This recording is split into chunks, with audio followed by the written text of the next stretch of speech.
कहते हैं कभी कभी कुछ हादसे इंसान को सिखा जाते हैं। हेलो हाय, मेरा नाम पंकज जीना है और आज हैशटैग किस्सा में जो किस्सा मैं आपको सुनाने जा रहा हूं उसका हैशटैग है हादसा। रामू अपने खेतों में काम करने में लगा है।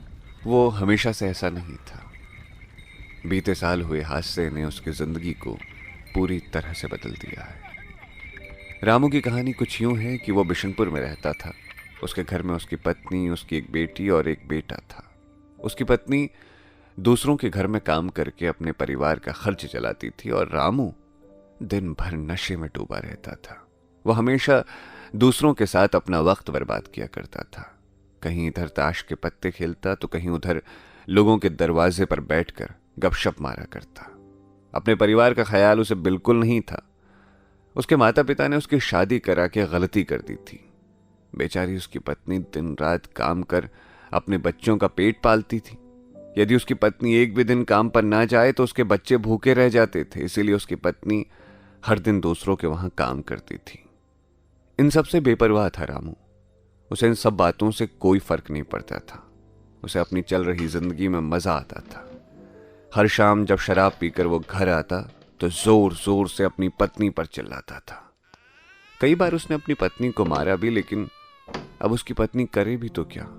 वो भी तो अपने बच्चों को छोड़कर नहीं जा सकती थी ना। रामू को जो कोई भी समझाता था कि रामू कुछ काम कर लिया करो, पैसे कमाया करो, अपने परिवार का खर्च तो उठाओ। अरे तुम्हारे 2 बच्चे हैं, तुम्हारी पत्नी है, उनकी जिम्मेदारी लो। ऐसे अपना समय बर्बाद क्यों करते हो।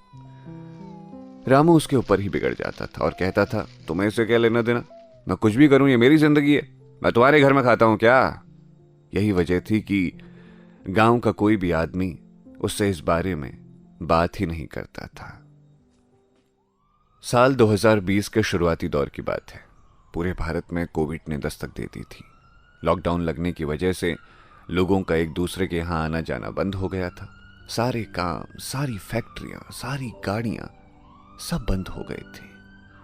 अब रामू का परिवार भूखा मरने लगा था, क्योंकि उसकी पत्नी जो रोज कमाने जाती थी वो अब किसी के घर इसी वजह से नहीं जा पाती थी कि कहीं इस बीमारी की वजह से मैं ना बीमार हो जाऊं या मैं वजह ना बन जाऊं लोगों को बीमार करने की।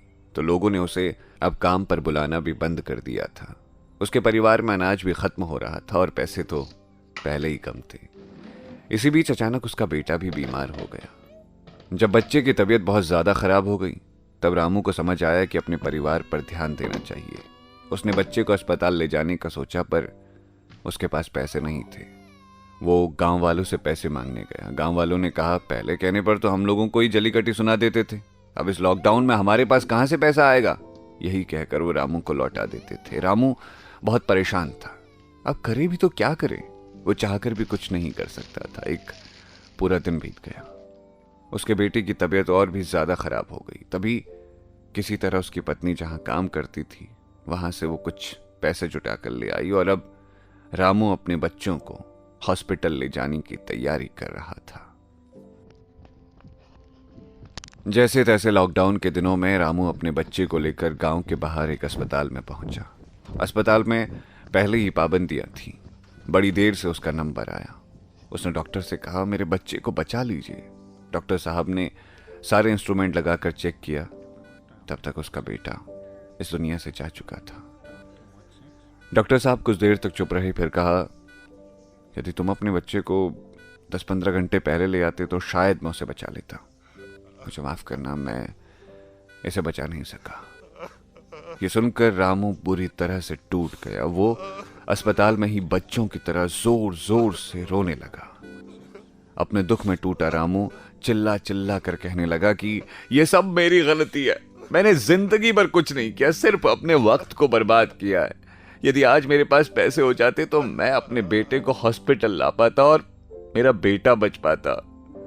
रामू को समझ आने में बहुत देर हो गई थी और इसी वजह से उसने अपने ही हिस्से को खो दिया था। कहते हैं उस दिन के बाद से रामू पूरी तरह से बदल गया है।